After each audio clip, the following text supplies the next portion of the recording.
अस्सलामुअलैकुम viewers, welcome back to my channel. बिस्मिल्लाहिर्रहमानिर्रहीम से स्टार्ट करते हैं। और कैसे हैं सब देखने वाले जी। तो वीकेंड है और जी न्यूज़ में आ रहा था कि जी स्टॉर्म आने वाला है। तो इससे पहले कि बहुत ज़्यादा बाहर निकलना मुश्किल हो जाता, स्नो स्टॉर्म था। तो इससे पहले हमने कुछ काम निपटाने थे, वो करने के लिए आए थे। मेरे हस्बैंड अंदर गए हैं जी लॉन्ड्री ड्रॉप करने। तो मैंने सोचा क्यों ना आपको ये थोड़ा सा व्यू दिखा दी जाए कि अभी स्नो स्टार्ट हुई है और आस्ता आस्ता दिखाऊंगी कि क्या मैस्करेड होगा। तो जी आज की वीडियो में थोड़ा कल की वीडियो भी कंटिन्यू करेंगे। और सबसे पहले आपसे एक बात शेयर करनी है। मैं अपने कम्युनिटी टैब पे एक सिलसिला स्टार्ट कर रही हूँ मेन्यू शेयर करने का। वो इसलिए कि मुझे ऐसा फील होता है कि जैसे जैसे हम हाउसवाइफ और वर्किंग वूमेन है तो हम लोग को अक्सर ये होता है कि आज क्या पकाया जाए। इसके अनुमान से शुरू कर रही हूँ, आप लोगों की हेल्प हो जाएगी और मुझे अच्छा भी लगेगा कि एक दिन पहले ही बंदा सोच लिया जाए कि क्या पकाया जाए। और आपको थोड़ा सा वो मेरे कम्युनिटी ऐप से भी पता चल जाएगा कि क्या मेन्यू होना चाहिए। थोड़ा सा ईजी, आप रेसिपी को भी फॉलो कर सकते हैं। तो आप मेरे कम्युनिटी टैब को ज़रूर फॉलो किया कीजिए। और यहाँ पे आपको दिखाऊं कि हम लोग तो खुद ही लॉन्ड्री ड्रॉप करने आते हैं, लेकिन काफ़ी लोग ऐसे हैं जो लाइक पिक एंड ड्रॉप होता है इनका ना। तो यहाँ पे आपको दिखा रही हूँ कि ये वैन लोड होके जा रही है जिन लोगों की लॉन्ड्री कंप्लीट डन हो चुकी है। तो ये मैंने सोचा कि ये डाल रहे थे अपनी गाड़ी में, तो मैंने सोचा क्यों ना आप लोगों को दिखाया जाए कि यहाँ पे लॉन्ड्री कैसे डिलीवर करते हैं। तो जी यहाँ पे लोगों की जो लोग अपनी laundry pick and drop service लेते हैं वो इस तरह से जब लॉन्ड्री कंप्लीट हो जाती है तो ये गाड़ियों में डाल के तो उनके घरों में पहुंचा देते हैं। और यहाँ पे आपको व्यू दिखा दिया जाए कि स्नो डलने स्टार्ट हो चुकी थी और मैं गाड़ी में बैठ के वेट कर रही थी कि मेरे हस्बैंड जल्दी से आ जाएं और फिर हम चलें अपने नेक्स्ट काम की तरफ। और नेक्स्ट काम पे जी वीकेंड है तो ग्रोसरी करना तो आपको पता है ज़रूरी हो जाता है। पूरे वीक के बाद ही मैं ज़्यादा ग्रोसरी करती हूँ। और विंटर में क्या समझ ही नहीं आ रही कि व्लॉगिंग क्या की जाए, क्या कैप्चर किया जाए, क्योंकि विंटर में इतना डल हो गया वेदर और बाहर कुछ भी ऐसे ग्रीनरी भी नहीं है, कुछ भी नहीं है, नज़र ही नहीं आ रहा कुछ अच्छे व्यू आप लोगों को दिखाने के लिए। लेकिन जो भी अच्छा बुरा बनाती हूँ तो दिल चाहता है आप लोगों के साथ शेयर कर लिया जाए। तो वहाँ से फारिग होके तो हमने बच्चों की करवानी थी, हेयर कट करवाना था, बच्चों का हेयर कट करवा के तो फिर थोड़े छोटे मोटे काम करने थे। आज के व्लॉग में मैंने क्या सोचा आपके साथ बच्चों की ये हेयर कट वाला भी वीडियो शेयर कर दूं।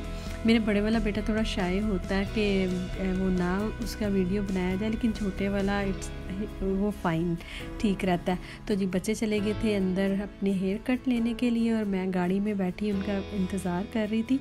और वेदर इतना अजीब सा ठंडा हो रहा है और लाइक गाड़ी में हीट तो चल रही होती है लेकिन फिर भी अजीब सी एक फीलिंग आ रही होती है। विंटर में ना बंदा अजीब सा हो जाता है। और आप लोग मुझे बताएं कि आप लोगों का विंटर कैसे गुजरता है, आप लोग किस तरह गुजारते हैं। और साथ आप लोगों से कि आप लोग मेरे कमेंट्स जो करते हैं मेरी वीडियो के ऊपर, उनको पढ़ के बहुत अच्छा लगता है कि आप लोग मेरी वीडियोस देखते हो, अप्रिशिएट करते हो। यहाँ पे आपको कोनीलैंड एवेन्यू का व्यू दिखा रही हूँ। यहाँ पे सारे Pakistani restaurant, Pakistani grocery stores हैं और ये बार्बर भी पाकिस्तानी ही हैं। तो जी वो क्या कहते हैं कि हम लोग बेशक पाकिस्तान से जितना मर्ज़ी दूर रह जाए लेकिन चीज़ें हमें पाकिस्तान से रिलेटेड ही चाहिए होती हैं। तो बिल्कुल इसी तरह से है। अब जी बड़े बेटे की हो चुकी थी कटिंग तो छोटे की बारी आ गई थी और वो मज़े से अपना हेयर कट ले रहा था।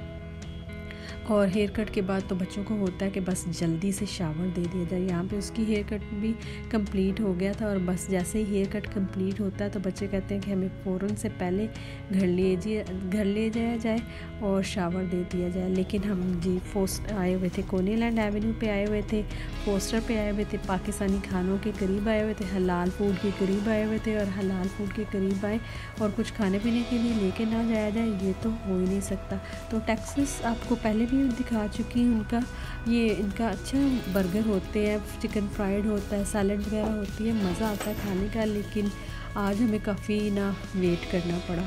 हमने ऑर्डर करवाया था, काफ़ी लंबी लाइन थी, एक तो लाइन में लगने का काफ़ी टाइम लग गया। उसके बाद जब हमने ऑर्डर करवाया तो जी उन्होंने बोला आपका वेट टाइम जो सा है 45 मिनट है। 45 मिनट से भी उन्होंने ऑलमोस्ट हमें 50 मिनट्स का वेट करवाया। और जब हम आए थे तो बाहर अच्छा खासा दिन था, हमारी मगरिब की नमाज़ भी कज़ा होगी।